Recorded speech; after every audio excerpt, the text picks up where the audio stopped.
Hi, everybody. Hello. We're back. This is Parenthesis. Yep, here we are. I'm Adam. I'm Ashley. We're new parents. Yep, new parents. 4 weeks as of today. New parents, old-ass grad students. Well, I'm much older. I'm, not in, terms of my actual age, but as a grad student. Yeah. Although, I guess you you did a master's program beforehand, which makes you, some equally, Hey, it's Arlo. There's Arlo. Hey, buddy. Somebody just woke up, and he is... Or did he? He's just a little upset. We went for a walk in the park today. Yeah. And he had his first diaper blowout, which was exciting. Well, yeah, diaper blowout out in public. Out in the world, yeah, right.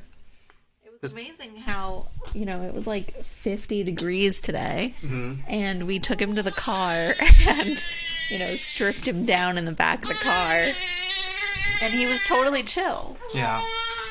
Come here. The wave of his actual his cries are very interesting looking compared to, speech. You make some noise for the internet. Say what's up, everybody. Say hello. Hey, we're back. Yeah. If only, it seemed as quick on our end doing the change and getting right back to the podcast. Yep. That'd be nice. What else? What were we talking about? Yeah, we went to the park and he had a minor disaster, but everything's good. Yeah. Yeah. I mean, I don't know. The semester has taken sort of a turn for me this last week, and it's not really anything having to do with taking care of Arlo. It's entirely about job market and teaching and everything else. Yeah. Yeah. Well, I guess, I don't know who, if anyone listens to this, but yeah. Just some background, I guess, on what it is that we do every day. Yeah, sure.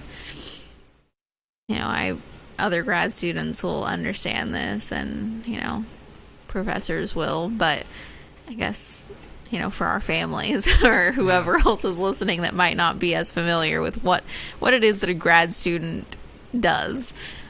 So, I mean, my responsibilities are, I'm in 2 seminars, and I'm TAing for a professor. I attend her class twice a week. Yep. I just kind of sit there and take notes and listen, and then I hold office hours for those students to come talk to me if they need help, understanding something better.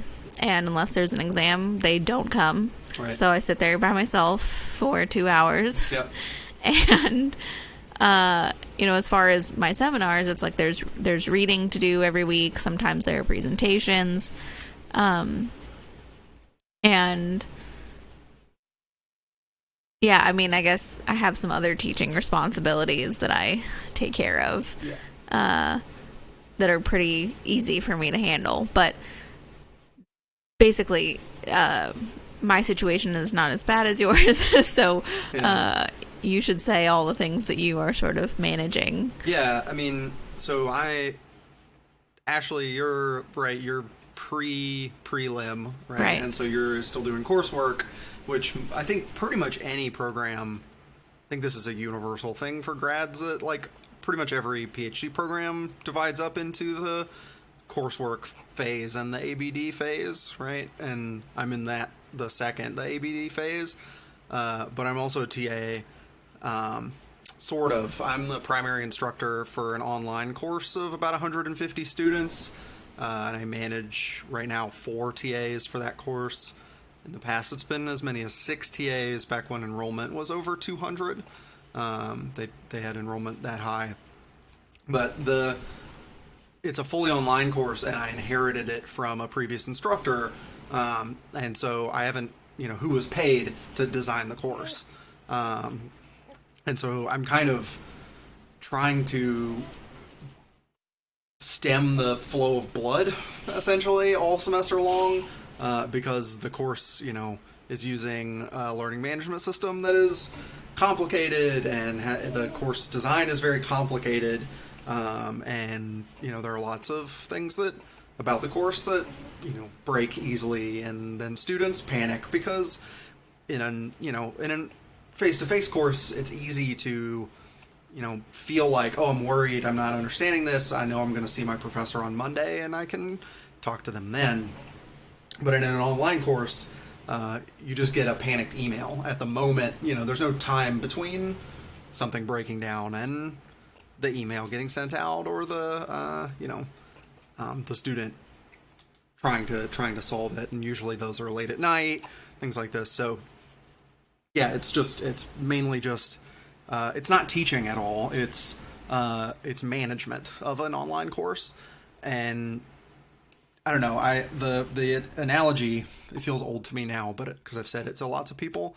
But evidently, Ian McKellen, when he was acting in the Hobbit movies, I think there was a scene that was just entirely CGI'd, and so he was just acting by himself with a bunch of tennis balls on sticks that were supposed to represent orcs or something that he was fighting, right?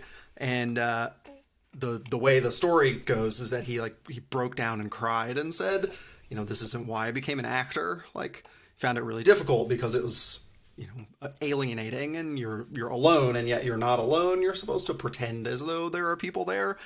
And that's how it feels teaching online often, where, these are real people, but they and I both, I think, suffer from the kind of alienated feelings that you don't actually ever see your professor face to face. I don't ever see my students face to face until the final exam, except the handful who sometimes come to office hours, but even that is pretty rare. So I'm teaching the online course while I'm trying to write my dissertation, and while I'm going on the job market, which is now. And for people who don't know about the job market, it's essentially, there's two phases. There's kind of the early fall phase of the job market, where most tenure track jobs have deadlines, November, early December, and then they do their interviews and make their decisions in mid-spring, so that professors, newly minted professors can join the faculty in the following fall. And then, that's all ongoing. After the first round of applications, though, the second sort of phase is people kind of cleaning up afterwards and applying for one-year positions, postdocs, adjunct jobs, teaching positions, things like that, kind of early in the spring, or even, sometimes as late as June. People will just put up a job application and try to hire people who can, move out to that location to teach a 3-4 or a 4-4 or something, which is the number of courses you would teach in the fall and spring. 4 in the spring, or 4 in the fall, 4 in the spring. Arlo's getting burped right now, by the way. Yeah, you could probably hear the... Maybe we can get the burp on the... That'd be nice. Yeah. We can manage that. So yeah, the application process, I can talk a bit more about that, but it's just a lot of different contexts and a lot of different demands, and nothing really, other than the dissertation, nothing demanding any kind of creative work or research or actual work that I enjoy. Even the teaching, because it's online, isn't teaching in a way that is traditionally understood. It's email. It's managing, a huge influx of student emails and students who feel, that because they don't really have a professor, their only way kind of to seek understanding or explanations is to send kind of lengthy emails, and usually the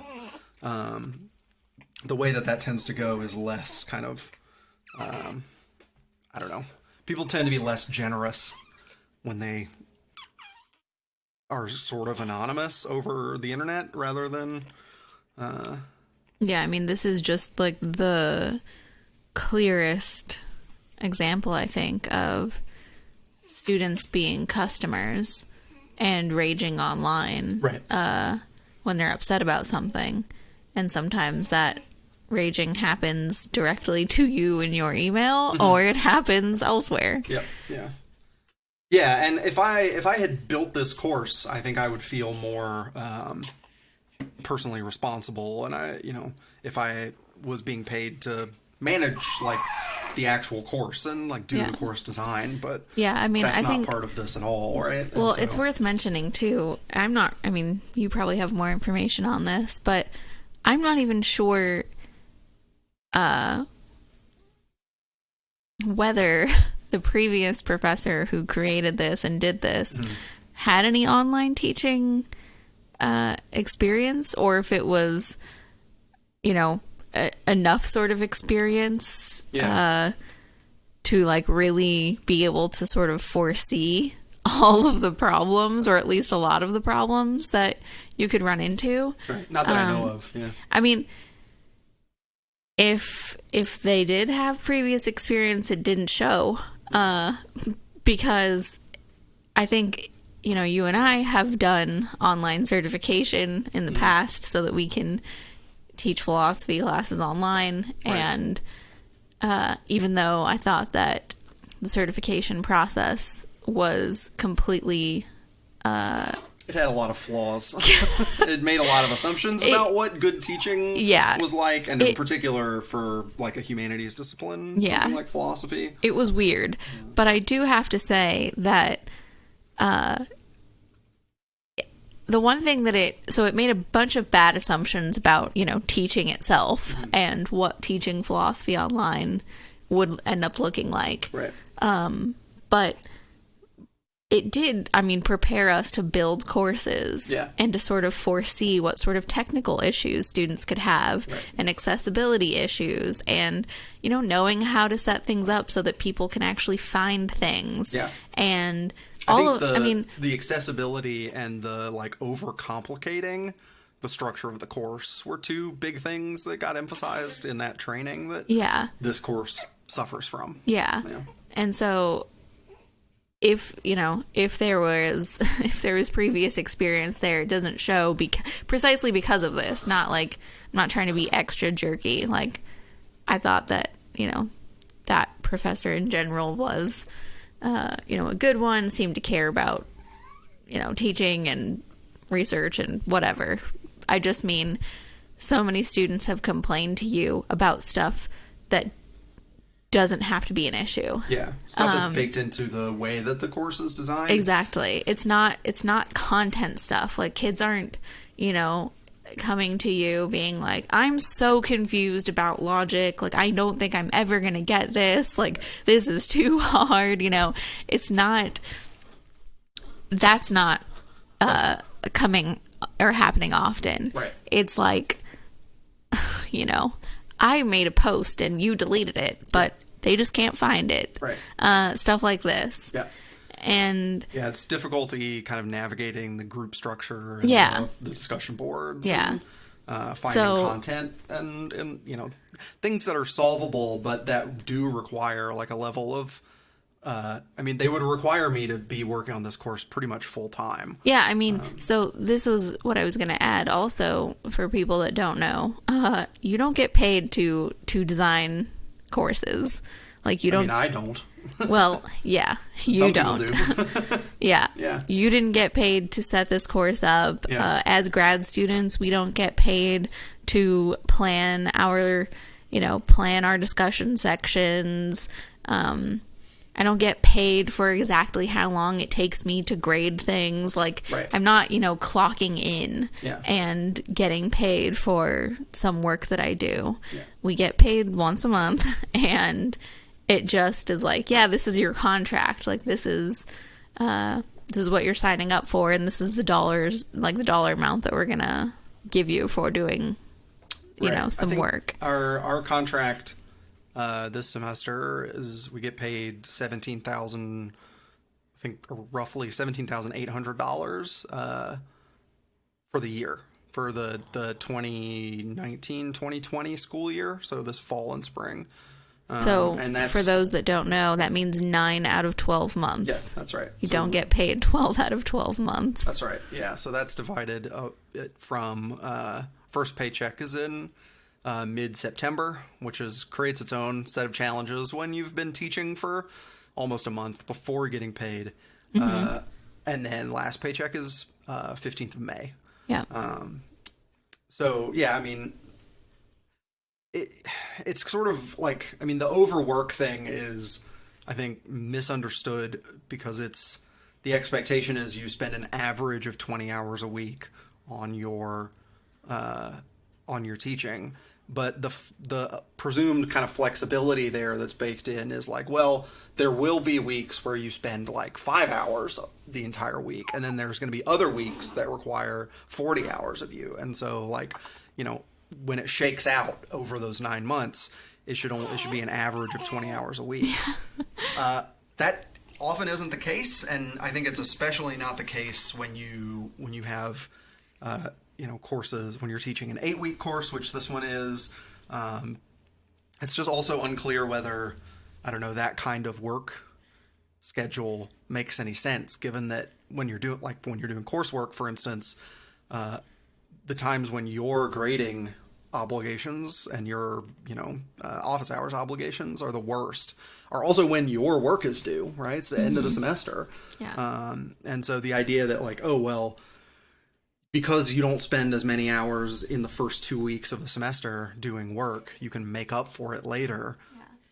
Doesn't make sense given the other requirements of the job, right? So the things we don't get paid for, like any and all of the research that we do, all of the service work that we do, all of the kind of extra requirements that the university imposes, anything from like ethics training to orientations to, everything else. Yeah. Yeah.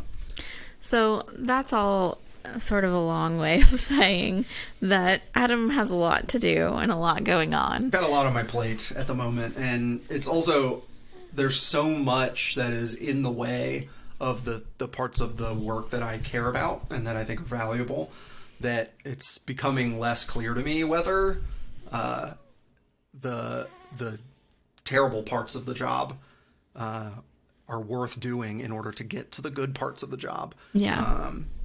I like actually working with and teaching students. I don't like answering 30 emails a day about, some feature of Moodle that isn't working, or having to, try to figure out some compromise position when the service goes down. Like the server, last week went down for like 20 minutes, right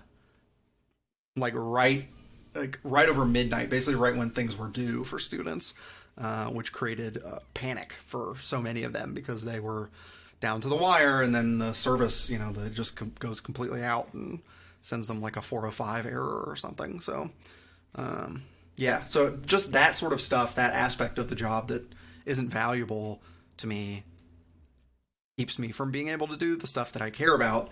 And I know this is true for most academics and probably most jobs, but it's not clear to me that the balance is worth it anymore, right? So presumably, tenured professors could listen to this and be like, yeah, I mean, we all have to do all this. We have to serve on these committees we think are pointless too. But the balance shakes out in your favor. Yeah. Right? And I'm just not clear that it is shaking out that way for me anymore. Yeah, I mean, it shakes out in their favor. Right. Because they're getting paid. Yeah, like that's a big part of it. Like, yeah. They have salaries that, they can basically live off of. Right. So I'm just totally uninterested in any professor who, whose reply to us when we have these sorts of complaints, smuggles in some bullshit, legacy of suffering line of reasoning. Look, this is just how it goes, and this is what is included, and we've all done it, and this is how it is. So like, you're a part of it, you've got to do it too. I did it, and so we're sick of the youngs like complaining about this.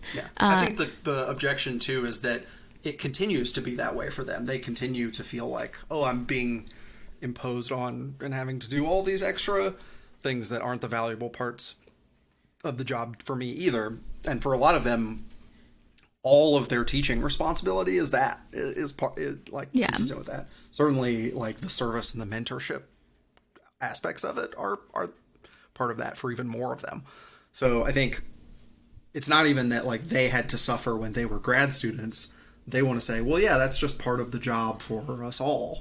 But I think your point still stands. That, yeah, I mean, but now you're getting paid a lot more. And also probably, I mean, if you're complaining like, oh, I have ref reports to reply to, or I have to deal with my publisher, or like these kind of like procedural aspects of the publishing and research, I feel way less sorry for you in terms of like your having to do the bullshit work, right? Because like, yeah, of course, like, oh darn, you have a project that you actually wanted to work on and produce, and other people are holding you to that and need you to and you have like follow through on that. Control over your, I don't know what project you're working on and how it's going. Yeah. So I think that's Arlo hates this too. He says that this is terrible and we should all get paid way more. There's that burp. Anyway, basically shit sucks, and it's been a rough week for me, just psychologically. It just felt like hard for me to want to keep going in this profession. I mean, which I think it's not at all that I'm feeling pressured or coerced by you, or sort of being impressed upon by how things are going for you, but that things are going this way for you, and that I've had my own difficulties with this stuff and similar complaints has just made me feel like, let's just quit. Let's be done with it. And that's not to say that we're going to be like happier or better off, not doing it, but it's like literally just that we won't be doing it, and that would be a relief. Yeah. I mean, I've thought a lot too about like, there's a big difference between no longer seeking academic employment and leaving academia. Right. Like, I think that there's a lot of space there, and we were talking earlier about this and how like there's ways in which we could both continue to do it through this podcast or through other things other projects that we care about. You working for EJP or similar sorts of things. That's the Education Justice Project, which is a shout out to the Education Justice Project, prison education program, which is and not necessarily that organization. I think it's a great one, but this is just to say that teaching in prisons has always been a thing that I thought I would absolutely leave academic philosophy for that. Right. Just because it's still teaching, and it's super rewarding and has taught me a lot about being a good teacher, and also I think we should abolish prisons, but as so long as they're standing, we could at least increase programs that are good for the residents there. Oh yeah, absolutely. So yeah, I mean, there are ways in which this kind of activity, this kind of academic activity can continue even if academic employment no longer becomes a thing. It's just tricky that like, you only have so many hours in a day, and you have to spend at least some of them doing things that are going to make it so that you can eat and keep your heat running and so on. So that's kind of where I am with it, is that like, I want academic employment because I'd like the bulk of my time to be spent doing the sorts of work that I care about, even if it means doing a lot of this extra stuff. Yeah. I think it's just especially difficult to be on the market and be asking, for more of the kinds of things that over the last week have been especially, I don't know, difficult and mildly traumatizing. Yeah. Yeah. I mean, I have also felt like it's been a while since I've gotten any enjoyment out of this. Mm-hmm. I mean, and when I think back to when I did enjoy, like doing philosophy or reading philosophy even, it's like in my master's program. Yep. I don't think I've ever had a good time doing it here. Yeah.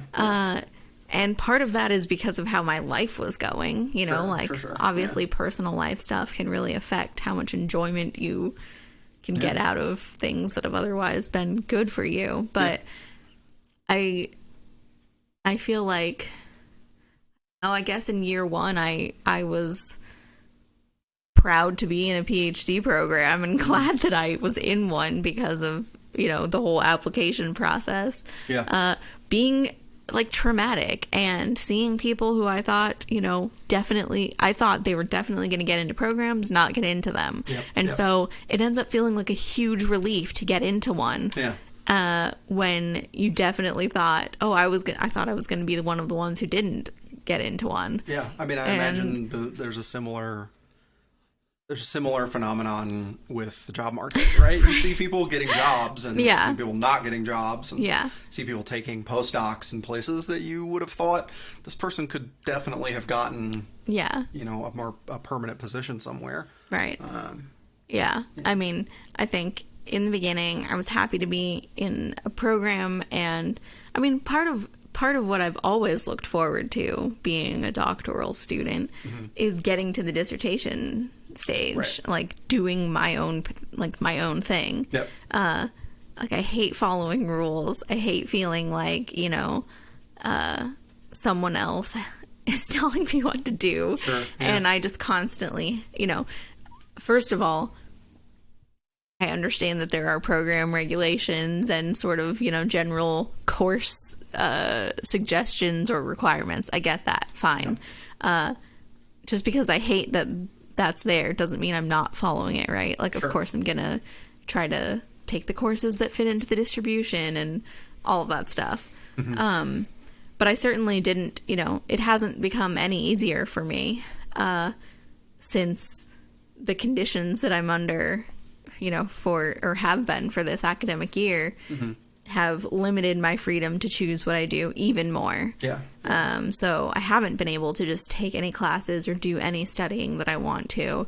Like I wanted to this semester do an independent study, and it's not that I was told that I couldn't, but it was that I was told, I was told I had to do it in addition to their official, sort of requirements for what I had to do to sort of prove myself worthy of being here. That's right. And so I've just been feeling, for the past academic year, like, actually, after my dismissal, I came back and was like happy to be back and happy to do the work. But also angry that to come back, I needed to, submit to a whole new set of rules. Yeah. And a whole new set of rules that make me feel like I'm being held to a much different standard than everyone else. Yeah. That, I don't know, in some ways I think it's justified, right? That, like, you have to do a little more to sort of say, like, yeah, well, I can show you that I can do this work. Yeah. The problem that I have with my rules and conditions is specifically that I'm being held to like a higher standard, and like the quality of my work keeps coming up. Yeah. Like, you need to be working at this quality, right? Like, if you don't turn in work that's at this quality, you're going to be kicked out again. Right. And I'm just like, oh, so this must mean that everyone else here is doing work at some really high quality. At least as good. Yeah. And that's why I have to turn in better work. Yeah. Because I am the outlier who hasn't been doing good work. And so certainly I should have to turn in high quality work. The thing is that I know that's not true. Right. Yeah. I just know that it's not true that other people or that everyone else is just like out here killing the game. Right. Everything they turn in is publishable. Yep. Like, that is just not true. Yeah. And there are people in our department who I know are killing it, like conferencing, like publishing, like, and there are people that I really look up to and feel like, heck yeah, I would want to like be like them and feel like I know as much as I think they know. Right. So certainly there are people in our department who I know are performing way better than me, have put in like way more effort and time, and are really doing amazing work. That's not the majority. Yeah, it's not, certainly not the median student here is. Yeah, I mean, I also just think it's a clear case of how, like, the idea of academic freedom is, I mean, I think everyone who thinks at all about this knows it, that freedom is limited to only those people who have gotten tenure, and even then it's unclear exactly how far that extends, in particular because, you know, I don't know, it's a certain kind of, like, norm that people care about, this academic freedom, that is restricted to, you know, a system designed to exclude you if you are disabled, or if you are queer, or if you are black or brown. It's like not set up in a way that's like, oh yeah, if you're part of the academy, then you are given, like, you're given some freedom, and maybe that freedom's in proportion to your, you know, your status or whatever. But when really it doesn't exist at all, except for, you know, tenured professors, and even then it's unclear, right? Like, I don't know. It just seems like there are these ideals that we care about, but then everything about the way the system is set up undermines those ideals, right? Yeah. And it teaches, I think it teaches graduate students who just adopt these things at face value, that when they're then in these positions, they ought to violate the ideals that the academy is supposed to care about. Yeah, I mean, this is why I don't think there's any kind of good reason to preserve these institutions. Yeah. Yeah. I mean, you know, I was talking to my mom about some of this stuff yesterday, and one part of this, I mean, a part of this I don't think I've talked to you about that makes me extra angry is that, you know, assuming you got some job applications out this season and maybe got an interview, or, you know, even more lucky, like got a job. And if I make it past this semester and, you know, fulfill probably hearing some Arlo farting happening, I always think about that when I take him, like when I've had him in a class with me or like in a meeting or something, and he's just like having... Extremely gassy? Yeah, he's just like extremely gassy. And thankfully, you know, he's an infant, so nobody's like, ha ha, Arlo farted, you know? But it's so funny, and in my head, I'm kind of having that reaction. Well, nobody better make fun of my boy just from his big farts, but they are funny. So you know, suppose I get a job. Suppose you get a job, or you don't, but you keep making progress on the dissertation, right? Like, you keep going and you're still here, and I make it past this semester and I've successfully met these conditions. And then you get a job like at some time in the near future. These situations that we've gone through that feel so shitty and so traumatic and just like lacking support in the department. Right. All of that just like goes away or is sort of like erased when we are successful. Right. So you get a job, and guess what? The department posts online that our graduate student, recently defended successfully and got a job. Isn't that amazing? And guess what? He came out of our department. So that means we put our stamp on him. Oh, yeah. And, clout chasing. Right. They're clout chasers. And, I wouldn't get that, but it would just be like, you made it past the conditions. Isn't that great? And weren't we so supportive when you re-entered this program that we made it a place for you to succeed? Right. Congratulations. That is amazing. Exactly. We've set up the conditions of possibility for you to make it here. Mm-hmm.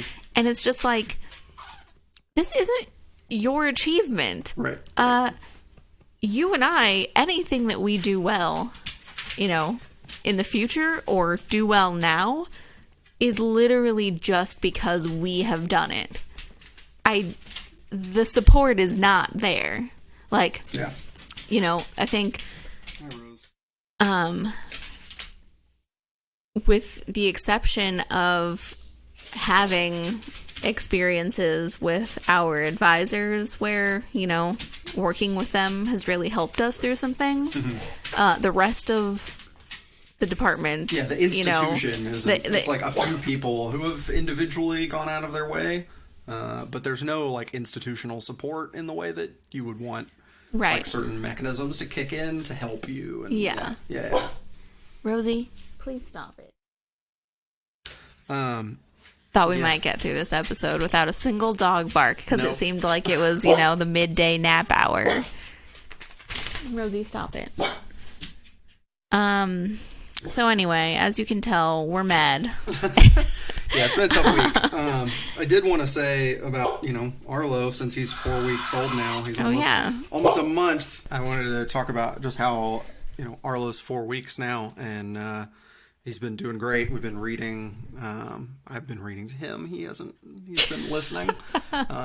But, he's starting to be more kind of aware of things happening in front of his face, and he's shown a real interest in light bulbs that are on. And, I don't know, we've been doing more tummy time, and just seeing him grow has been really, really cool, just from the, wrinkly little prune that he was at first to feels like a real baby now that is a little more kind of interactive. Which has been really cool. Yeah, he's definitely been, just great and is the best part of our life. Yeah. I think. Yep. Yeah, it's certain that's, I think with all the other academic stuff, and it's frustrating, and it's a world that I don't know. I think the thing to say about all of the sort of complaining and all of the issues that I've had, and this is not, just from last week, but in the years that I've been doing this, is just that the institutions need to do a lot better, and we need to be doing more to build, I don't know, alternatives or build other things that can help people, because, we are having a hard time, but we are still doing relatively well. And I don't know, it makes it really clear, having a baby makes it really clear just how empty the academic world is if you don't find community there, because finding community in other places seems I don't know. The contrast is just so stark. Oh wow, I'm doing this thing over here that has so little value compared to raising this baby. And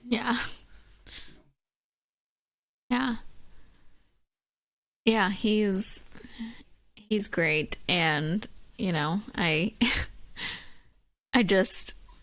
think I was worried about it at first, about how it was going to be with him. Mm-hmm. And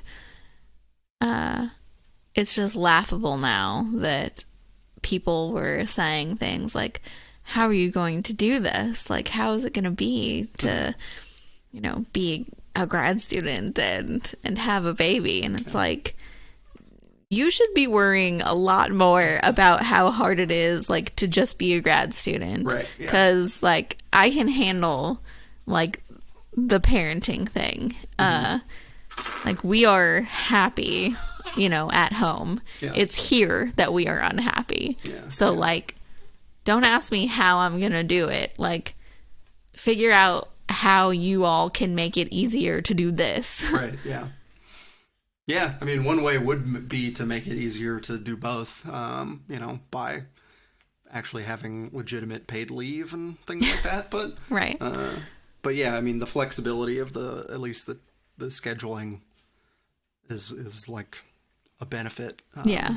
But don't tell them that. Yeah. They'll, right. you know. It's not a... They'll try to spin it into their own, you know, that it's a benefit coming from that's them. Right. It's among the wages we receive is our time is... All the time we get to spend at home with our son. That's right. Yeah, I mean... Well, you know, you mentioned tummy time. And so did you want to talk a little bit about this thing that you saw recently? Sure, yeah. So I was searching the internet, as one does, which is always a mistake. And I was looking for things about tummy time, and I came across another podcast, a rival podcast about parenting. Yeah, I don't know how much I want to say about like this other. Don't say anything about the podcast. We don't want to give them any attention. The website or whatever that this is on. I mean, it was really hard to find this again. Yeah, so yeah. if anyone wants to take the time, they can without us giving away the info of the site and the podcast. Well, so the thing that I'll say about all of this was the general overarching theory that this website and this sort of service and podcast and so on was trying to like put forward was that newborn and child development is in the service of productivity as a worker, joining the workforce as a productive member of society, and I just want to say that's reprehensible. That those people should seriously rethink like what their values are, because the reason that you would want to raise a child seems to me to not have anything to do with amassing capital for anyone, not even for yourself, or for your child. So the idea that like, oh, we ought to care about development for these reasons is bonkers to me. And yeah, I don't know. I mean, I get the sense that this is a pretty widespread kind of view that like, oh, we want already, at a few weeks old to care about child development so that we can get them into a good private preschool so that they can go to a good private elementary school and so on, and so that they can eventually, I don't know, be some terrible corporate lawyer or something awful. So yeah, I mean, I just think like this approach is not the one that we want to take here. I don't know how much in the future we'll talk about child development or any of these things, but put your baby on their tummy and on your chest and look at their face and watch them explore the world, because it's good, not because it's gonna make them a strong-necked laborer for some capitalist. Yeah. I guess that's more or less all I wanted to say about that. I don't have anything to add. I just, it's good to bring up so that, we would have never done this in the first place, but just avoid thinking about how we are parenting and raising him. Avoid thinking about what we do in ways like this, right? Like we don't want to think that we're doing things so that he becomes the ideal employee. Right. Or so that he gets into a good college. I mean, I feel like that is the way that so many people frame it. And it's like, I don't know, after having been a part of this world for a decade, like, man, getting into a good college is such a waste of time. You know, I mean, in terms of the value, right? Like, I just realized you meant a part of like the college life for a decade. Yeah. I was like, you're way older than a decade.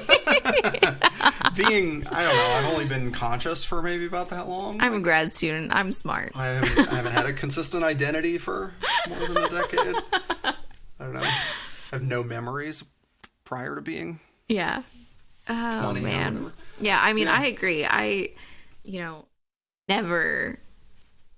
don't have any desires for him to be a certain type of student or employee, you know, like, whatever he wants to do, almost anything is fine. Yeah. There are some things that I would not love, but I don't think, we'll save that for another podcast. Sure. Or just never say it, actually. Probably, I would never want to say that on audio, because we've talked about it amongst ourselves about the things that he might say he wants to do or become that we would be upset about. And I just don't want a recording of that because it just seems like the quickest way to speak out to the universe to make him want to become one of those things. I see. Okay. Like, it's jinxing us. Yeah. You don't want to jinx. Okay. Well, we'll just leave that as a mystery. Yeah. Let you deduce on your own. If you know us, just, think about it. Yeah. Anyway, yeah, I just want him to be, happy and okay and safe. And that's it. Like, I don't have any like goals that I'm setting for him or anything like that. I don't have any ideas of who he's going to become. Yeah. Like, where I'm just waiting to find out. Like, that's all that we can do. So yeah, don't try to train your babies, for the workforce. Yeah. Now, one interesting, thing we could talk about in the future is raising your kid to become citizens. Yeah. So that's, I think, an interesting and very different sort of conversation. Right. Whether when you're rearing children, you should have as maybe the primary goal that they can be citizens. So I think that's really interesting. And certainly, I mean, for me, I'm way more open to that than thinking of raising him to become something else, right? Yeah. I mean, I guess I want to flag for anybody who isn't familiar with this way of framing things, citizen in the sense of like member of a society or of a state, and in the sort of broadest possible sense. So like there isn't a kind of I don't know. There's a tacit kind of thing happening now where certain kinds of human rights are being like reserved for some people being reserved to citizens, right? And so non-citizens, aka like refugees or immigrants, somehow don't qualify for certain things, and for like in virtue of their lack of like official citizenship, right? And so that's not the sense of citizenship, right? Yeah, I'm not like I'm raising Arlo to be an American citizen. That's right. Yeah. I mean, I think that's like in the vernacular, right? A citizen isn't the kind of thing that like somebody like Hegel is going to have in mind. It's like the kind of thing. Yeah, I mean, Hegel has something like this in mind.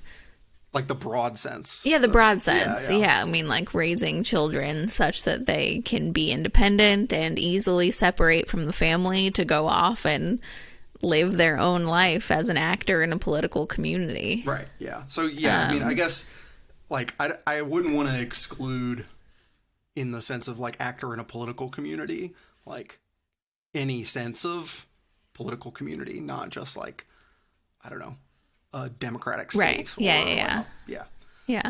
These kinds of things. Just because I worry about the kind of, like, well, why should someone be a citizen in that sense. Yeah. You know, when I was talking earlier about community, I kind of think like, yeah, it's like any community is a political community if it like has power over, you know, people's decisions and like the allocation of resources and things like this. But yeah, I mean, any community is a political community insofar as you think that humans are unavoidably political creatures. Right. Yeah. Anyway, maybe our next episode should be more, you know, more philosophy, because we haven't really done that yet. Yeah. I mean, it's hard to not talk about the meta academic stuff. Yeah. Well, I mean, I'm not going to stop doing that. Yeah, but, you know, we could mix it up because we've done, you know, some sort of basic, like, check-ins and, I mean, when I was pregnant, we talked about that one chapter from a book about the Mothers in Academia book, yeah. But it's been a while since we've done like a topic episode, so we should do that. Yeah. All right, that sounds good for next time. Yep. Till then. Till then. Bye. Bye.